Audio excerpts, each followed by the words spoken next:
네, 여러분 반갑습니다. 한겨레 데일리 라이브 뉴스 다이브 시작합니다. 어서 오십시오. 고현준입니다. 자, 반갑습니다. 월요일 함께 해주실 분들 소개해드립니다. 먼저 대통령 직속 지방시대위원회 신용환 부위원장 나오셨습니다. 어서 오십시오. 안녕하세요. 신용환입니다. 네, 정구승 변호사 함께합니다. 어서 오세요. 네, 반갑습니다. 네, 그리고 질문하는 기자 CBS 이정주 기자 나오셨습니다. 네, 어서 오십시오. 이정주입니다. 그리고 한겨레 최혜정 이슈 부국장도 함께합니다. 어서 오십시오. 안녕하세요. 예.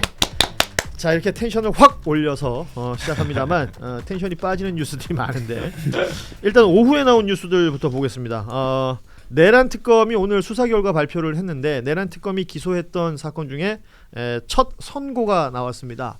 이름하여 노상원 선고. 먼저 말씀드릴 건 내란 주요 임무 종사 관련된 재판은 아직 진행 중이고요. 먼저 기소됐던 내용은 그 제2 수사단을 구성함에 있어가지고 국군 정보사 요원들 정보를 넘겨받은 혐의, 이게 이제 개인정보보호법 위반이 되겠죠. 그리고 다른 군인들, 뭐 영관급 군인들 그리고 원스타 이런 사람들한테 진급을 미끼로 돈을 받고 백화점 상품권을 받은 약간 좀 짜치긴 하는데, 예, 특가법상의 알선수재 혐의로 기소가 됐었고요. 검찰에서 3년 구형을 했었는데 선고에서는 징역 2년이 나왔습니다. 이게 뭐 내란 특검의 첫 그 선고다. 기소 이후에 첫 선고가 나왔다라는 것에 의미가 있겠습니다만 사실 아시다시피 주요한 것은 내란에서 어떤 역할을 했느냐라는 것이겠죠. 재판부가 선고를 하면서 했던 말이 이 범행이 실체적인 요건도 갖추지 못한 계엄이 선포 단계까지 이를 수 있게 하는 동력 중에 하나가 됐다. 그러니까 사실은 제2 수사단이라는 것이 내란의 어떤 역할을 하기 위해서 필요한 것이었다라고 본다면 그 정보사에서 뭐 군인들 정보 이어받고 넘겨받고 했던 모든 것들이 거기에 다 필요한 어떤 요건들이었기 때문에 내란과도 연결되는 범죄라고 볼 수 있을 것 같고요. 관련해서 내란 특검의 첫 기소 그리고 첫 선고가 나왔다라는 부분까지 전해드리고, 그 외의 내용들 내란 특검이 아시는 것처럼 수사가 종료되면서 조은석 특검이 직접 나와서 수사 결과를 발표했습니다. 뭐 다양한 내용들이 있습니다. 모르겠어요. 성과라고 말할 수 있는 부분도 분명히 있겠지만 아쉬운 부분들도 있어서 지금 반응들이 그닥 좋지는 않은 것 같아요. 일단은 그 수사 결과를 보신 오늘 저희 출연해주신 네 분 총평을 먼저 좀 들어봤으면 좋겠는데요. 식순에 의거해서 가나다 순으로 갈까요? 이렇게 되면 시옷이 제일 빠른데요. 그래요? 덕기예요? 그래요. 자, 우리 신용환 부위원장부터 좀 들어보죠. 아니 직접 조사 받고 했던 당사자 입장에서 예. 보면 너무나 아쉽죠. 너무나 국민적 의혹 해소에 정말 부족했다. 물론 뭐 특검보 수사관 분들 다 열심히 하셨죠. 예. 뭐 고생하셨죠. 그렇지만 국민들은 결과물을 보는 거잖아요. 그럼 실체적 진실이 지금 제대로 밝혀졌다는 느낌이 드는 게 거의 없다. 예. 정말 뭐 하다 만 느낌으로 지금 일단 물론 이제 시간에 쫓겨서 그런 거 있겠지만 특히나 이제 여기서 그 이야기하고 있는 내란의 직접적 동기 김건희와 관련 없다 이런 부분은 대부분 수사 영역 플러스 추정이 발표가 되고 있더라고요. 네. 그건 추정은 저희 같은 사람들이 주로 하는 것이지 객관적인 팩트 플러스 그들이 감추고 있는 것에 대해서 좀 더 접근을 했어야 되는 거 아니냐. 예를 들어서 측근이 진술했다 그래서 그걸 저희 같은 경우는 잘 믿질 못하는 거잖아요. 예. 그다음에 제가 조사받은 영역도 그게 아닌 쪽으로 지금 이렇게 돼 있더라고요. 아, 그래요? 제가 뭘 조사받았다고 말씀드리면 또 괜히 적이니까 그런 것들은 그렇다면 그런 것들이 왜 제보가 왔을까? 역으로 생각하면 아무 이유가 없거든요. 예. 그런 걸 제보할 이유가 없거든요. 저랑 이해관계도 없는 분들인데 그것도 그 긴박한 상황 속에서 왜 제보를 했을까? 생각해보면 아무런 인과관계가 없잖아요. 누구를 그때는 그 당시에 그렇게 긴박한데 누구를 해코지하기 위해서 특정인을 음해하기 위해서 뭐 제보를 하고 이런 게 아니잖아요. 뭐 어떤 일이 펼쳐지고 있는지 종합적으로 아무도 모르고 있는데. 그래서 결론적으로 예. 이건 종합특검으로 갈 수밖에 없다. 어떻게든 합쳐서 가서 다시 한번 더 실체적 진실에 좀 접근해야 된다라는 게 저는 의견입니다. 아쉬운 마음이 더 크시다. 네, 예. 뭐 아쉬운 정도가 아니라 사실은 좀 화도 나죠. 참고적으로 이제 우리 신용환 부위원장께서 그 무속인 관련된 내용이 있었잖아요. 그 지금 깔끔하게 예, 정리가 됐죠? 무혐의 통지를 받았어요. 그 부분도 사실 화가 많이 나는 건데 그게 과연 이렇게 길게 끌어졌을 일인지 모르겠습니다. 12월 달에 제보 받고 1월 달에 바로 이제 국회에서 질의응답하는 과정에 나왔던 걸 갖고 이제 김건희 씨 측이죠. 대통령 비서실 명의로 이제 고소 고발을 했어요.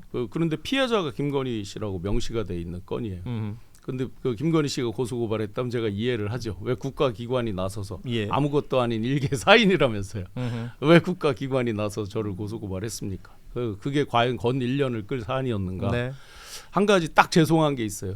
저 때문에 주변 분들이 이제 조사받고 하잖아요. 그건 수사하는 분은 당연히 해야 되는 거니까 그렇죠. 제가 수사 뭐 하는 분이나 기관을 뭐라고 할 수 있는 건 아닌데 어찌 됐든 이런 엉뚱한 입틀막하는 것 때문에 무속인 분들 이런 분들이 이제 조사를 받았단 말이에요. 제보 주신 분들이 너무 죄송한 마음이 있습니다. 이 자리를 빌어서 죄송한 마음을 전하겠습니다. 역사상 가장 많은 무속인들이 수사기관에 출석을 했던 상황들이 아니었나 싶고요. 자, 그러면 가나다 순에 의해서 우리 이정주 기자는 어떻게 보셨어요? 총평을 좀 들어보자면. 저도 신용환 위원장님하고 비슷한데 조금 조은석 특검 쪽에 변명 아닌 변명 좀 선회를 해주자면 이제 두 가지가 있어요. 하나는 조은석 특검이 처음에 이제 사초를 쓰는 마음으로 시작했다. 근데 기자들이 이제 취재를 했을 때 어떤 식으로 수사를 할 거냐 이게 이제 문자를 보냈거든요. 그때 이제 돌아온 답이 사자성어인데 이분이 사자성어 진짜 좋아하세요. 그 수사 감각이라고 그 책 얘기를 참 많이 합니다. 그 제가 3회도 했거든요.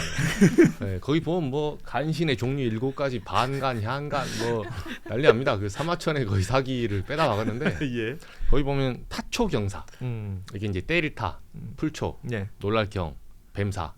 그래서 뱀을 잡을 때 주변에 풀을 쳐요. 타초. 초를 그러니까 풀을 쳐서 경사. 뱀을 놀라게 해서 뱀을 나오게 한다.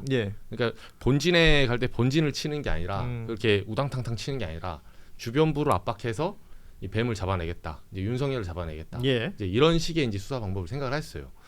근데 이제 이게 반 정도 성공하고 반 정도 실패했다고 저는 보는 게 왜냐하면 나중에도 얘기 나오겠지만 이제 한덕수로 이어지는 이 개헌 불법 개헌부터 시작해서 한덕수의 소위 말해서 후보 교체 그리고 마지막까지 이 세력들이 법원마저도 애매한 판단을 계속 지속하면서 사실상 우리나라에 있는 지식인 카르텔이 거의 합동작전을 펴는 정도의 방해 공작이 있었어요. 결과적으로는 이게 의도했든 의도하지 않았든 간에. 그래서 저는 조은석 특검이 이걸 180일 안에 과연 해결할 수 있는 것인가 이런 물음표가 있었어요.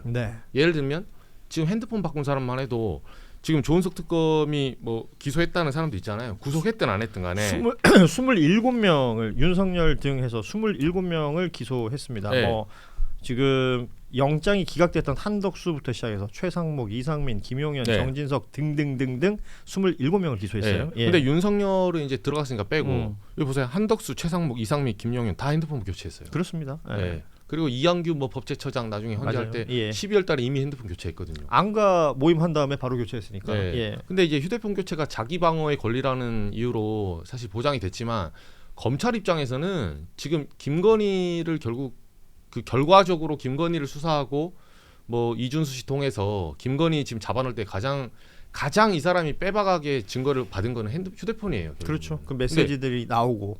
근데 이 사람들 다 교체하고 자기 방어 논리로 하는데 이걸 어떻게 받아냅니까? 6개월 동안에. 고문해야 돼요? 사람들? 아니 결과적으로 보면 그래서 영장 기각이 말이 안 된다는 거죠.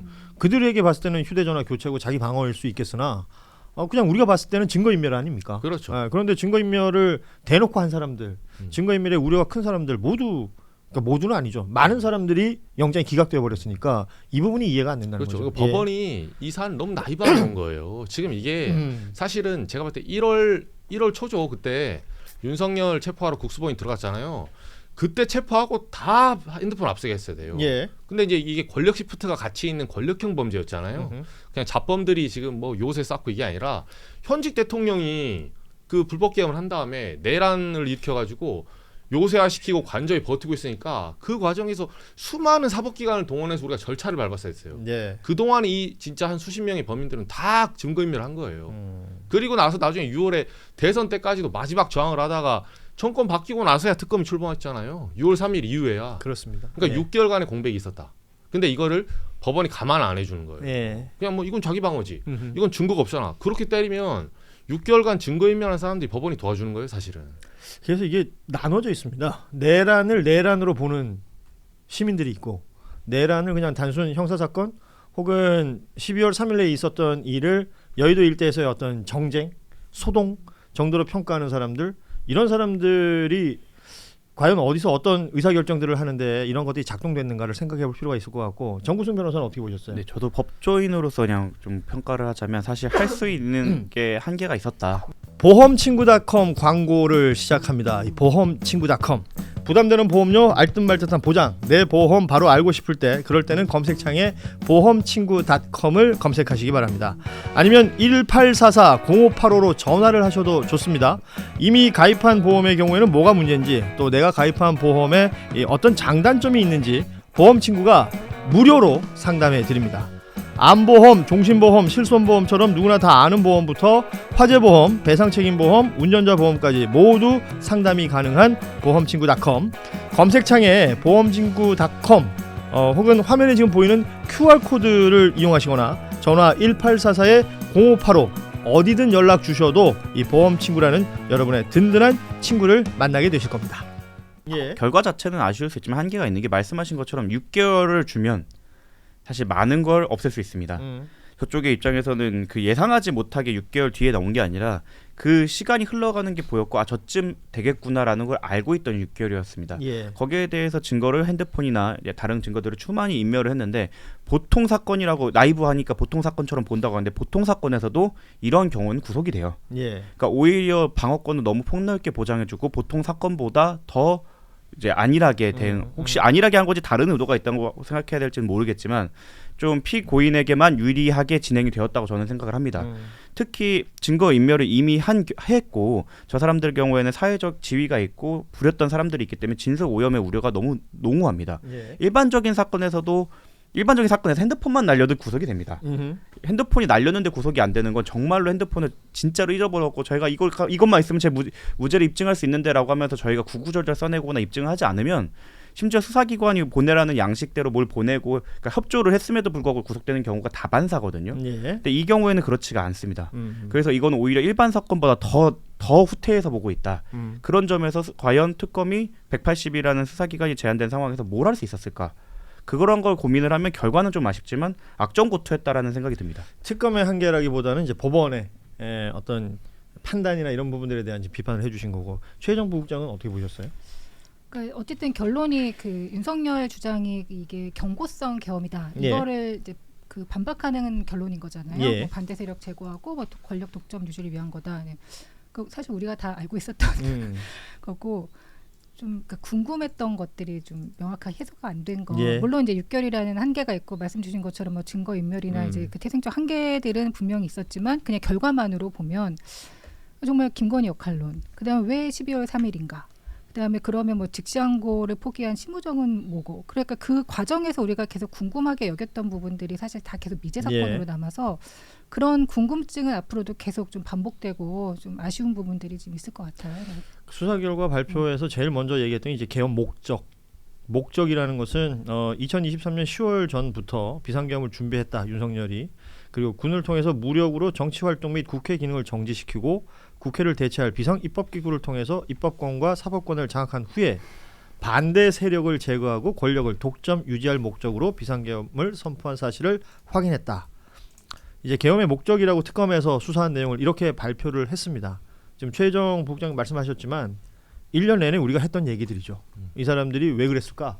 12월 3일 날 왜 그랬을까?에 대한 얘기들은 비슷한 얘기가 나왔던 것이고, 김용현, 여인영 등이 비상계엄 선포의 명분을 만들기 위해서 북한의 무력 도발을 유인할 목적으로 2024년 10월부터 다양한 비정상적 군사작전을 실행한 사실을 확인할 수 있었다. 이게 이제 우리가 말하는 외환 관련된 이야기가 될 수 있을 것입니다. 뭐 다만 북한에서 뭐 우크라이나 파병이라든지 대응을 하지 않아서 명분을 확보하는데 실패했기 때문에, 그 뒤에 뭐 야당의 입법이라든지 공직자 탄핵이라든지 예산 편성이라든지 이런 것들을 내란으로 오히려 몰고 본인들이 반국가 행위라고 규정한 다음에 이것을 신속히 척결한다는 취지로 계엄을 선포했다라는 건데, 아무튼 뭐 다 알던 얘기예요, 이거는. 네. 놀라운 점은 시작 준비 시점이 2023년 10월이라는 겁니다. 예. 그러니까 총선에 져서 이제 맘대로 안 되겠다 싶어서 한 게 아니라 총선 결과와 상관없이 우린 하겠다라는 마음을 갖고 있었던 거예요. 근데 만약에 그때 총선 결과가 반대로 나왔다면 우리는 계엄 해제를 못했을 것이고 그렇다고 하면 지금 아예 다른 시민들이 아무리 몰려갔어도 아예 다른 결과가 나왔겠죠. 그래서 몇 번 말씀드렸지만 이제 9월 12일 날 그 용상 어자에 앉는단 말이에요. 예. 그때는 이제 9월 21일 날 국회 표결이 어느 정도 날짜가 예정돼 있는 상황이죠. 그래서 지금 이재명 대통령님 그러니까 그 당시 당 대표에 대해서 이제 이재명 당 대표만 소위 이제 그 체포 구속되게 되면 예. 자기들이 이제 원하는 대로 갈 수 있다고 그림을 그렸겠죠. 그러니까 심리적으로 어자 용상에도 앉아봤겠죠. 그랬는데 26일 날 2023년 9월 26일 날 이제 법원에서 그게 기각이 됐단 말이에요. 예. 그러면서 10월 달에 대장 6명을 전격적으로 동시에 교체하는 초유의 이제 인사를 하게 되죠. 지금 요번에 대장 교체한 거랑 성격이 완전히 다른 거죠. 그렇죠. 군 인사를 함으로써 계엄 준비를 했다. 네네. 예. 그래서 그 전에도 이제 여러 가지 움직임들이 있었고 했겠지만 본격적으로 된 것들은 그쯤부터 확실히 본격적으로 됐다. 그래서 많은 후배들이 그 안에서 이럴 때도 보면 2023년 하반기가 굉장히 여러 가지 그 격동이 있었던 거예요. 예. 그들 내부에서. 그러면서 또 그때 여러 사건들이 있었습니다. 11월 달에 부산 엑스포 실패하고 자승스님 입적하고 이런 것들이 거의 막 시리즈로 막 진행이 돼요. 2023년 7월부터. 7월에 이제 최해병권이 터지고 뭐 양평 것도 그때 터지고 막 하면서 계속 오다 보니까 윤석열 정권 입장에서는 이제 자꾸 몰리는 상황들이 네, 된 거죠. 예. 네. 그 상황 속에서 이런저런 그 준비들을 하여 12월 3일 날 비상계엄을 선포했다. 자, 지금부터는 이제 국민들의 관심사, 아까 우리 최정원 부국장 얘기해 주셨지만 다 알고 있는 내용 말고 관심사 관련해서는 성에 차지 않는 그런 결론들이 나왔다. 일단은 김건희 씨 연루 가능성, 계엄에 대해서 주도적 역할을 한 것 아니냐라는 의심도 가능한 상황들을 우리가 많이 인지를 했는데 박정 특검보 오늘 내용 중에서는 비상계엄 관련 모의에 참석했던 뭐 군 사령관들에 대한 조사, 그리고 계엄 선포 당일날의 김건희의 행적 확인 등등을 통해서 계엄 관련 사항을 발견하지 못했다. 따라서 이런 점을 고려해서 김건희 씨는 이 사건 비상계엄에 관여했다는 의혹은 사실이 아닌 것으로 확인했다라는 발표를 했습니다. 글쎄요. 저는 이렇게 단정 짓는 게 무서운 것 같아요. 김건희는 여기에 해당 사항 없다라고 지금 말해버린 거잖아요. 그러면 향후에 특검이 끝나고 국수본으로 이첩이 되거나 다른 수사기관으로 이첩이 돼도 이 부분에 대해서는 동력을 얻기가 쉽지 않아질 것 같거든요. 어떻게 보십니까? 그러니까 원래 이렇게 표현을 안 하거든요. 사실이 아닌 것으로 확인했다가 아니라 확인할 수 없었다. 예. 예, 그렇게 해야 되는데 이 부분은 왜 특검부께서 이렇게까지 확언을 했는지 저는 좀 의문입니다. 예. 보통 우리가 무혐의의 종류를 봤을 때 대부분 증거불충분으로 갑니다. 왜냐하면 사실 부존재를 입증할 수는 없는 거니까요. 예. 그렇기 때문에 증거불충분으로 하는데 이렇게까지 확언을 했다? 거기에 대해서는 다른 이유가 있는 건지는 잘 모르겠지만 이 부분은 좀 의문이 있는 부분이 있습니다. 그리고 원래 김건희 씨의 괴담 여부는 입증하기가 어려울 거라고 저는 생각을 했어요. 누가 먼저 나서서 얘기하지 않는 이상. 근데 지금 노상원도 그렇고 윤석열이 말할 일도 없고 예. 그렇다고 생각하면 저희가 물증이나 주변부를 타고 들어가야 되는데 지금 뭐 구속이 됐거나 선고가 나와갖고 세상 바뀌었네라는 걸 직접 겪었고 갑자기 태도를 돌변한 사람이 없지 않습니까? 결과적으로 시간이 좀 더 필요하다. 그런 점에서라도 좀 수사가 좀 더 길어져야 된다. 즉 종합특검이 필요한 이유가 여기서 나온다고 생각합니다. 이렇게 지금 이번 특검에서 확언하다시피 얘기를 해버렸는데 2차 특검 가면 이걸 다시 바꿀 수가 있는 건가요? 객관적 사실이 나오면 바꿔야 되겠죠. 그러니까 당연히. 증거가 흔들리지 않는 증거 같은 게 탁 나온다면 모르겠는데. 그렇죠. 그런데 여기서 이제 근거로 내세웠던 것이 예를 들어 군사령관들과의 회의에 김건희 씨가 참석한 흔적은 없다 뭐 이런 거잖아요.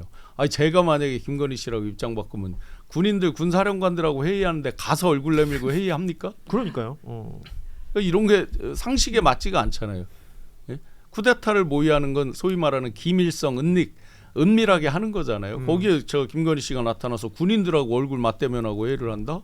그 말이 어떻게 터져 나올지 본인들도 예상하는데, 그러니까 이런 자체가 저는 좀 납득이 안 되는 거예요. 논리적으로 또 이 특검부 분께서 말씀하신 게 앞뒤가 안 맞는 게 그 군사령관과의 미팅을 하지 않았다. 그리고 당일 행적만으로 관계되지 않았다라는 걸 단언할 수 있는가? 생각해 보면 아니거든요. 그 사이에 수많은 경우의 수가 있을 수 있기 때문에. 그러니까 펼쳐진 조건들을 너무 좁게 본 것 같아요. 그러니까 군사령관들하고 뭐 전화기를 포렌식하고 통신 기록들 조회했는데 거기에 뭐가 없었다. 계엄 당일날의 뭐 행적은 뭐 주변에 같이 있었던 뭐 행정관 등등을 확인해봤더니 이렇게 증명되더라. 그것만 가지고 얘기할 수 있느냐? 지금 발표 내용 중에 여러 텔레그램 메시지를 통해서 김건희 씨가 국정 개입이 상당했던 것으로 보고 당연히 의혹을 가지고 수사했으나 행적에서 혐의를 발견하지 못했다. 이게 참 이해하기 힘듭니다. 2023년 10월부터 했다라고 거슬러 간다면 행적이 과연 그럼 그때부터 다 조사한 건 아닌 것 같아요. 이 발표문만 보면 그 12.3의 이제 전후 행적을 얘기하는 것 같은데 범위를 어디까지 넓혀서 봐야 될지 이런 부분도 명확히 다시 봐야 되겠죠. 김건희 씨 관련된 얘기를 하면 항상 이런 그 추가 문장이 나와서 사람들을 이렇게 집중시키는 게 있는데 김건희 윤석열이 싸웠다. 그러니까 윤석열의 지근거리에서 보자 하는 인물에게서 들은 얘기. 계엄 선포 뒤에 윤석열에게 너 때문에 망쳤다. 심하게 분노했고 싸우는 모습을 봤다라는 것이고요. 그 지인이란 사람이 봤을 때, 그 지근거리에서 보자 했던 사람이 봤을 때는 김건희 씨 스스로가 자신이 생각한 게 많았었는데 계엄 선포로 모든 게 망가졌다라는 취지였다라는 얘기가 있었다는 거예요. 이거는 오히려 반대로 얘기하면 김건희는 계엄 몰랐다라는 식으로 뭔가 정리해 주는 것 같은 말이거든요. 이거는 이렇게 김건희 씨가 말하라고 시켰어요라고 해석하는 게 더 자연스럽지 않을까요? 저도 그렇게 너무 생각이 듭니다. 구체적으로 딱 어떠한 목표를 위한 진술만 딱 나온 것은 오히려 신빙성이 떨어진다고 봐야죠. 이 사람이 만약에 이 외에 김건희 씨의 혐의에 대해서 다 자백을 하고 있는 상황이라면 모를까. 그게 아닌 상황에서 이것만 툭 던졌다? 그건 김건희 씨의 입장은 이렇습니다로 판단하는 게 맞다고 생각합니다.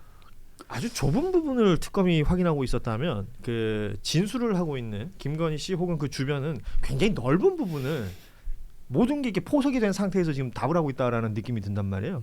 이정주 기자가 보기에는 김건희 씨의 이 계엄에 대한 연루 가능성 이게 특검에 발표한 내용들 보고 좀 평가를 해주신다면. 저는 이제 반반인데 특검은 이제 나온 증거와 이제 정황 가지고 수사를 하는 것 같아요. 근데 이제 김건희 입장이 돼 보면 지금 윤석열 김건희 입장이 되잖아요. 그럼 김건희는 몰라야 됩니다 지금. 그들 입장에서는 몰랐다고 해야 유리해요. 왜냐하면 이게 당연한 시나리오인데 약간 제가 돗자리 한번 깔아보면 윤석열하고 얘네는 어떻게 생각하냐면 이 계엄 무조건 반국가 세력하고 싸운 게 돼야 돼요. 그래서 선관위까지 나오고 그래서 줄탄핵, 예산 폭거 이런 이유가 돼야 윤 어게인 할 수 있어요. 근데 윤석열 지지자들도 사실은 김건희는 별로 안 좋아해요. 가서 와서 태극기도 물어보잖아요. 제가 태극기들 좀 친한 사람도 있거든요. 이제 그 호랑이 굴에 들어가 취재를 하니까 윤석열 욕하는 거는 약간 자기들도 이게 어쨌든 그 본인들 봤을 때는 자기들이 뽑았던 뚜껑이에요 이게. 아니 그 한동훈 말고 윤석열. 우리는 아무 말도 안 했어요. 우리는 아무 말도 안 했어요. 심지어 댓글도 어떤 반응도 안 올라와요. 아니 혹시 오해하시는 분들 오해 잡아드립니다. 단계는 단계고. 근데 이제 이게 하나의 간판인데 우리가 뽑았던 허수아비지만 이 간판 윤석열을 데리고 가야 정치적 세력의 중심화가 돼요. 나중에 재점화가 됩니다. 근데 만약에 이걸 정말 찌질하게 야 김건희 때문에 그랬어? 걔 구하려고 이 진짜 엄동소란에 우리를 한남동 거기 보초 세워놓고 지금까지 서부지법 난동부르기에서 징역 5년밖에 만들고 그랬단 거야? 이러면 와르르 무너져요. 그래서 이 사람들 입장에서는 하나의 신화가 필요하고 그 신화는 그 신화의 진위 여부가 중요하지 않습니다. 그래서 김건희나 윤석열이나 이 정치 세력을 이어가서 계속 저항을 하려면 그래서 장동혁 체제가 유지되면서 나중에 사면복권을 노리는 거거든요. 그 포석을 깔려면 이 사안은 사실이든 아니든 무조건 김건희는 몰랐다고 해야 돼요.